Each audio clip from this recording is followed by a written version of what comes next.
नमस्कार मंडळी. आज आपण आपल्या देशाच्या न्यायव्यवस्थेबद्दल म्हणजे कोर्ट कचेरीच्या कामाबद्दल अगदी सोप्या भाषेत जाणून घेणार आहोत. तिची रचना कशी आहे आणि ती इतकी महत्त्वाची का आहे हे सगळं समजून घेऊया. आता एक विचार करा. समजा आपल्या संसदेने असा काही कायदा बनवला जो आपल्या संविधानाच्या आपल्या घटनेच्याच विरोधात आहे. मग काय? कोण थांबवणार त्याला?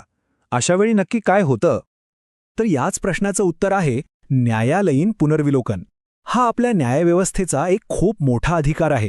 यामुळेच न्यायालय आपल्या संविधानाचा एक प्रकारे रक्षक बनतो. म्हणजे संसदेने बनवलेला कुठलाही कायदा जर संविधानाच्या नियमांमध्ये बसत नसेल तर आपलं न्यायालय तो कायदा सरळ सरळ रद्द करू शकतं. केवढी मोठी ताकद आहे ही, नाही का? तर मग न्यायव्यवस्थेची सगळ्यात पहिली आणि महत्त्वाची जबाबदारी काय? तर ती आहे आपल्या संविधानाचं रक्षण करणं. आणि म्हणूनच तर तिला आपल्या लोकशाहीचं एक महत्त्वाचा आधारस्तंभ मानलं जातं. याला आपण अगदी सोप्या भाषेत समजू शकतो. क्रिकेटच्या मॅचमध्ये अंपायर असतो ना, जो कोणाचीही बाजू न घेता नियमाप्रमाणे निर्णय देतो, अगदी तसंच आपली न्यायव्यवस्था देशात एका निष्पक्ष अंपायरसारखं काम करते.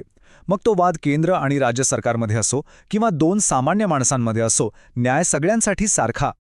ठीक आहे, अंपायरची भूमिका तर समजली. पण मग ही एवढी मोठी आणि शक्तिशाली व्यवस्था नक्की काम कशी करते? तिची रचना कशी आहे? चला, तेच आता समजून घेऊया. भारतातल्या न्यायालयांची रचना ती एका पिरामिडसारखी आहे. म्हणजे खालपासून वरपर्यंत एकमेकांशी जोडलेली. आणि यामुळेच देशाच्या कुठल्याही कोपऱ्यात न्याय पोचवणं शक्य होतं. चला तर मग बघूया हे पिरामिड नेमकं कसं आहे. तर आपल्याकडे 3 स्तरांवर न्यायालये आहेत. सगळ्यात वर म्हणजे टॉपला आहे सर्वोच्च न्यायालय. हा देशातला शेवटचा शब्द. त्याच्या खाली येतात प्रत्येक राज्यासाठी किंवा काही राज्यांसाठी मिळून एक उच्च न्यायालय. आणि सगळ्यात खालच्या पातळीवर आपल्याजवळ असतात जिल्हा आणि इतर दुय्यम न्यायालये, जिथे खरं तर सामान्य माणसाचा संबंध सगळ्यात आधी येतो. आणि माहितीये का, आपल्या पूर्ण देशात मिळून एकूण 28 उच्च न्यायालये आहेत. काही राज्यांना स्वतःचा हायकोर्ट आहे, तर काही ठिकाणी 2-3 राज्य आणि केंद्रशासित प्रदेश मिळून एकच हायकोर्ट काम करतं. आणि या रचनेचा सगळ्यात मोठा फायदा काय? तर न्याय मिळण्याचा मार्ग मोकळा राहतो. म्हणजे बघा, जर जिल्हा न्यायालयाच्या निर्णयाने समाधान झालं नाही तर उच्च न्यायालयात अपील करता येतं. आणि तिथेही न्याय मिळाला नाही असं वाटल्यास सर्वोच्च न्यायालयाचे दरवाजे उघडे आहेत.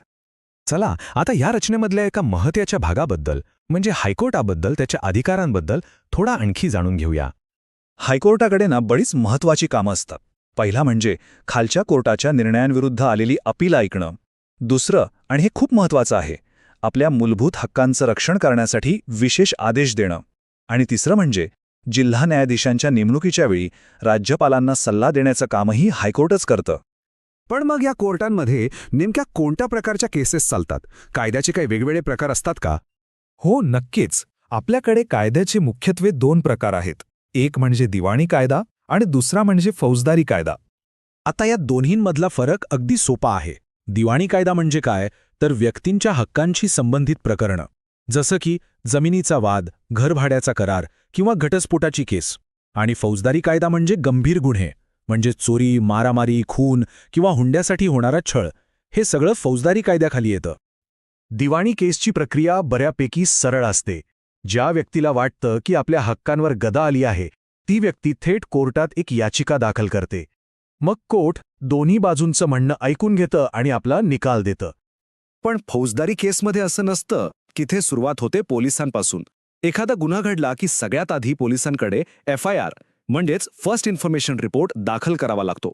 मग पोलीस त्या गुन्ह्याचा पूर्ण तपास करतात, पुरावे गोळा करतात आणि मग ती केस कोर्टात दाखल होते. प्रक्रिया थोडी वेगळी आहे. तर आत्तापर्यंत आपण ही सगळी रचना पाहिली, प्रक्रिया समजून घेतली. पण शेवटी प्रश्न उरतो की या सगळ्याचा आपल्यासाठी, आपल्या देशासाठी काय फायदा? ही न्यायव्यवस्था इतकी महत्त्वाची का आहे? याचं सगळ्यात मोठं आणि पहिलं कारण म्हणजे न्यायव्यवस्था आपल्या स्वातंत्र्याची हमी देते. ती हे बघते की कुणाच्याही मूलभूत हक्कांवर कोणी गदा आणणार नाही आणि देशातल्या प्रत्येक माणसाला सन्मानाने जगता येईल.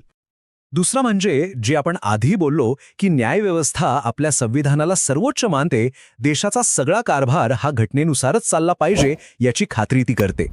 आणि जेव्हा व्यक्ती स्वातंत्र्य आणि संविधान या दोन्हींचं रक्षण होतं, तेव्हा आपली लोकशाही आपोआप मजबूत होते. देशामध्ये कायद्याचं राज्य टिकवून ठेवण्यामध्ये न्यायव्यवस्थेचा वाटा खरंच खूप मोठा आहे. आणि म्हणूनच सर्वसामान्य माणसाला आजही न्यायव्यवस्थेबद्दल एक आदर वाटतो, एक विश्वास वाटतो. आणि हाच विश्वास खरं तर आपल्या लोकशाहीची सगळ्यात मोठी ताकद आहे. तर मग आजच्या या चर्चेनंतर एक प्रश्न आपल्या सगळ्यांसमोर उभा राहतो की एक मजबूत आणि स्वतंत्र न्यायव्यवस्था आपल्या सगळ्यांच्या हक्कांचं संरक्षण करण्यासाठी खरंच किती गरजेची आहे, नाही का? यावर नक्कीच विचार व्हायला हवा. धन्यवाद.